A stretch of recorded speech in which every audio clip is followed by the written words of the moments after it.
Okay, everyone. Assalamu alaikum.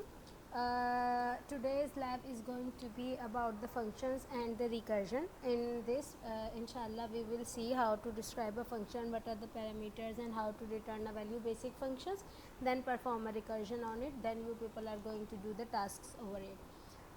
Functions, methods, कुछ भी आप कहें, they are similar as in any other language, that is they are set of instructions. Let's write a comment here. Functions are what? Set of instructions that produce some output when work together. ठीक है. अब जैसे हमारे पास addition का एक अगर function है तो वो क्या करेगा, वो कोई ना कोई फंक्शन वैल्यूज़ को ऐड करेगा. अब एडिशन ऐसा भी हो सकता है कि सिंपल एडिशन हो. ऑब्वियसली एडिशन ऐसा भी हो सकता है कि वो कोई वैल्यू लेता हो. ठीक है. And so on, you know the definition. Basically आप नॉर्मल लैंग्वेजेस में फ़ंक्शन की डेफिनेशन कुछ ऐसे लिखते हो कि आप सब रिटर्न टाइप लिखते हो. आपके फ़ंक्शन की कोई ना कोई स्पेसिफिक रिटर्न टाइप होती है. देन फंक्शन का कोई ना कोई नाम होता है, and in that function name you do what, you open and close the brackets and you type argument 1, argument 2, so on, like this. Then you open and close the braces. If there is a return type void तो आप कुछ return नहीं करते. Otherwise what ever the return type is, आप उस return करते हो value उसी स्पेसिफिक डेटा टाइप की जो यहाँ पे आपके पास दिया हुआ होता है. जावा में ऐसा होता है, C++ में ऐसा होता है, C# में ऐसा होता है, VB.NET में ऐसा होता है.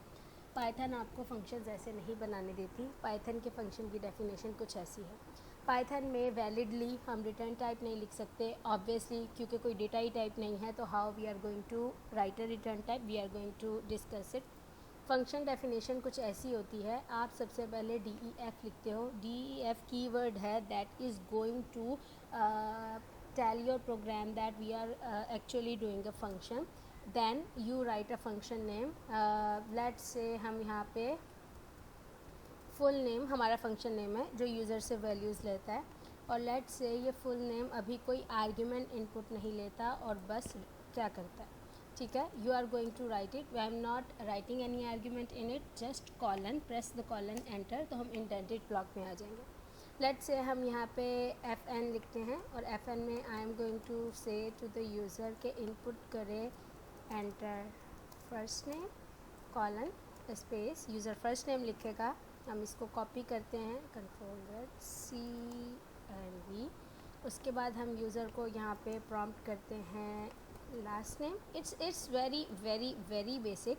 ठीक है. तो उसके बाद हम यहाँ पे क्या करते हैं, फुल नेम के अंदर फर्स्ट नेम को कंकेटिनेट करते हैं, spacing, concatenate last name, and let से हम प्रिंट करते हैं full name is, let's do this, colon space and concatenate कर देते हैं हम यहाँ पे अपना full name. ठीक है. if I'm going to run this block, it is obviously not going to do anything. why? because हमारे पास यहाँ पे फंक्शन में क्या हुआ है, I haven't called a function. तो फंक्शन कॉलिंग यहाँ पे सीधी सीधी नॉर्मली वैसे ही होती है जैसे you call any other function. तो फुल नेम ब्रैकेट्स, हम यहाँ पे एंटर लिखते हैं तो it is going to say right I am saying Salas Akbar. So it is going to tell me what is the full name. Simple concatenation. आपके पास क्या हुआ, DEF is the new thing that happen, function happen, no return type is there. Okay. अब what if I want कि मेरा function full name को यहाँ पे ही प्रिंट नहीं करता हो, बल्कि ये फुल नेम को कंकैटिनेट करके रिटर्न कर दे और उस फुल नेम को मैं क्या करूँ यहाँ पे अपने पास प्रिंट करा लूँ. सही है. सो हम यहाँ पे क्या करेंगे, आप डायरेक्ट रिटर्न की कमांड लिख के जो भी वेरिएबल आपको रिटर्न कराना है आप कर दें. आपका फंक्शन खुद ही से उस वैल्यू को रिटर्न कर देगा. बिकॉज हमारे पास डेटा टाइप्स नहीं है, तो जैसे हम वैल्यू असाइन करते हैं तो खुद ही डेटा टाइप असाइन हो जाती है. यहाँ पे आप रिटर्न स्टेटमेंट के आगे वेरिएबल लिखेंगे तो खुद ही वो उन वैल्यूज़ को रिटर्न कर देगा. Let's call this function. It is going to say Salas and Akbar, but full name is Salas Akbar. Why it is saying full name is Salas Akbar? Because I haven't ठीक। सी वो प्रीवियसली से चला रहा था कि मैंने अपनी इस सेल को अपडेट नहीं किया था. It is printing Salas Akbar but it is printing in single quotes. I don't want print it as that. तो हम यहाँ पे क्या कह लेते हैं, let's say name is equals to this, और हम यहाँ पे वेरिएबल्स में डायरेक्टली प्रिंट अगर नेम करें तो और एंटर करें तो इट इज़ गोइंग टू से काइंड ऑफ लाइक दिस. सो हमारे पास आ गया आप Akbar. It is not in single code. और यहाँ पे हम कंकैटिनेशन कर देते हैं.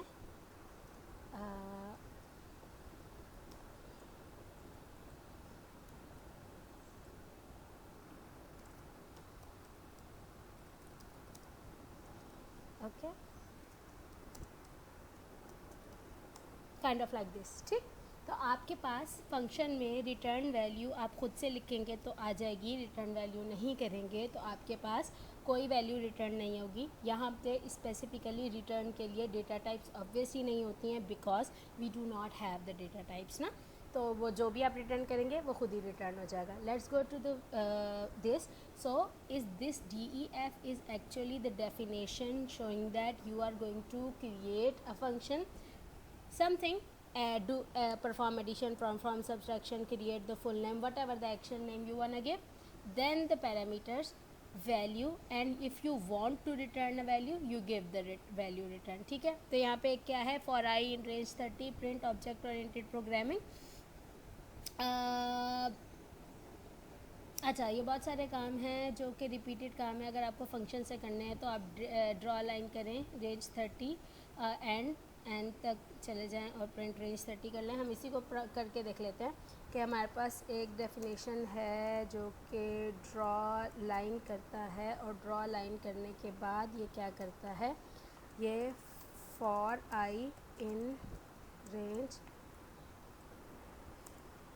30 जाता है और हमारे पास क्या करता है, प्रिंट करता है स्टैटिक को, और लाइन ब्रेक में क्या करता है, no spacing. Okay, and if we call this draw line function, so it is going to draw line. But let's say हम कहते हैं यहाँ पे क्या करें, आप कोई स्ट्रिंग वैल्यू दे दें. सही है, आप कोई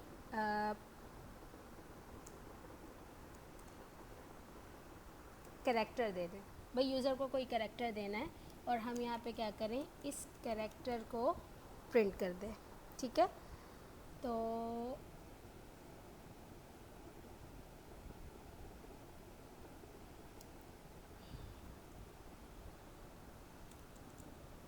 it is going to print hash.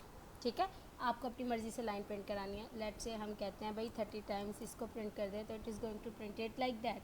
So it's simple. आप कुछ भी वैल्यूज़ दे सकते हैं, वो वैल्यूज़ को प्रिंट करा सकते हैं. अच्छा, फंक्शन विदाउट ए रिटर्न टाइप. हमारे पास देखिए ये फंक्शन है, इसमें कोई रिटर्न टाइप नहीं है. Right now we just saw the function have a return type. Let's create a function that accepts 2 arguments. Let's say हम कहते हैं एक फंक्शन है और वो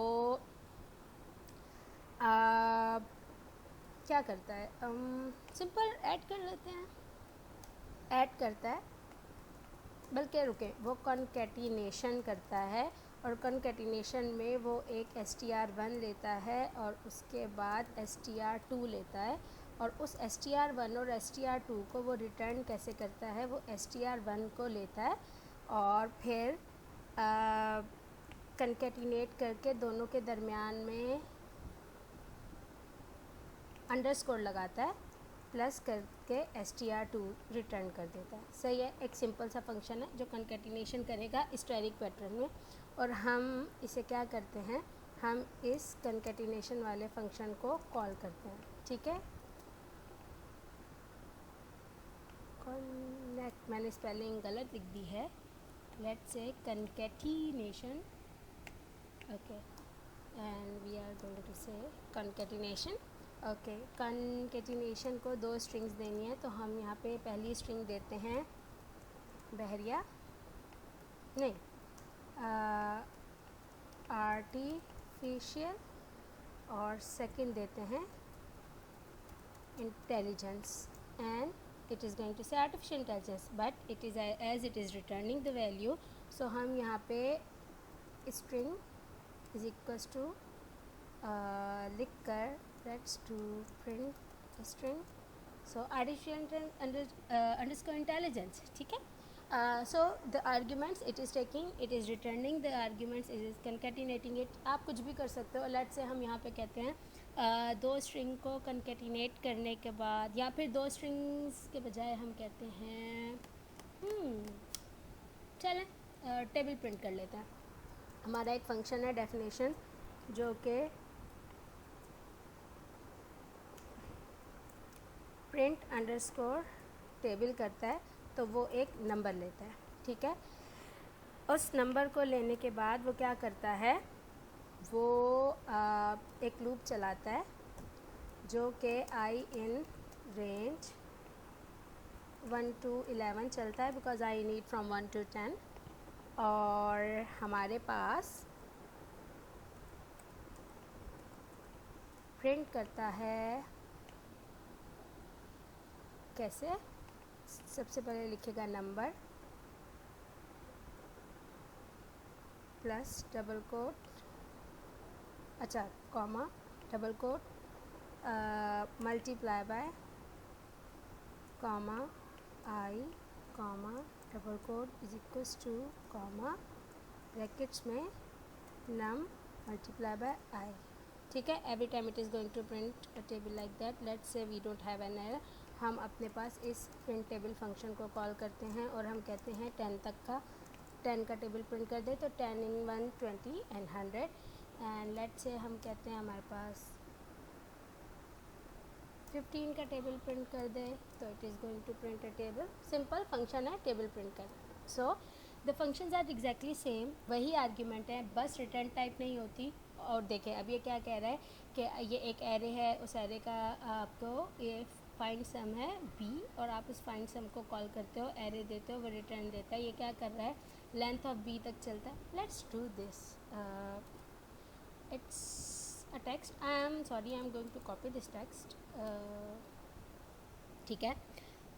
ओके होगा क्या कि भाई एक टोटल वेरिएबल है 0, लूप चलता है रेंज कहाँ तक, लेंथ ऑफ b तक, जहाँ तक यूज़र देगा जो भी एरे आएगा, total plus equal to b करे, रिटर्न टोटल करे. And if we are going to run it, syntax error, invalid syntax why, अच्छा ओके दिस, ठीक है. हमें आगे इन लोगों ने वैल्यू क्या दी हुई है, दैट इज़ एक एरे है 2 3, okay. Just for the sake of time I am कॉपिंग it, but you get it. हमने एक एरे बनाया जो 2 3 4 समथिंग वैल्यूज़ हैं. फाइंड सम कॉल किया. फाइंड सम क्या करेगा, आपके पास इस ए को यहाँ पे देगा, एक लूप चलाएगा जो इस ए वेरिएबल के टोटल लेंथ तक चलेगा और हर इंडेक्स वाले वेरिएबल्स को प्लस करके रिटर्न कर देगा टोटल. तो result is what ever the result is, तो हमारे पास वैल्यू आ जाना चाहिए 59. अच्छा हम यहाँ पे छोटी सी वैल्यू दे के देखते हैं जिसका रिजल्ट हमें पता हो. 2 3 5 5 3 8 9 10, तो हमारे पास यहाँ पर 10 आना चाहिए. The result is 10. सो आप इस तरीके से फंक्शंस कॉल कर सकते हो. आप फंक्शन के लिए दो मैट्रिसेस की एडिशन पे बात कर सकते हो. आप फंक्शन कॉलिंग के लिए multiplication addition, is exactly the same how you are doing it. अच्छा आप लोगों के पास फंक्शन ओवरलोडिंग यहाँ पे नहीं होती. जैसे फंक्शन ओवरलोडिंग बाकी क्लासेस में होती थी, पाइथन में नहीं होती. पाइथन ने बहुत सी चीज़ें एक्सक्लूड कर दी थी, जैसे सेमी कॉलन्स को, स्केप सीक्वेंसेस एंड स्टफ. तो यहाँ पे हमारे पास दैट इज़ दिस कि हमारे पास ओवरलोडिंग नहीं होती. ओवरलोडिंग के बाद the next thing is the recursion, and I am going to continue in the next video of the recursion. Thank you for the recursion. Watch the next video.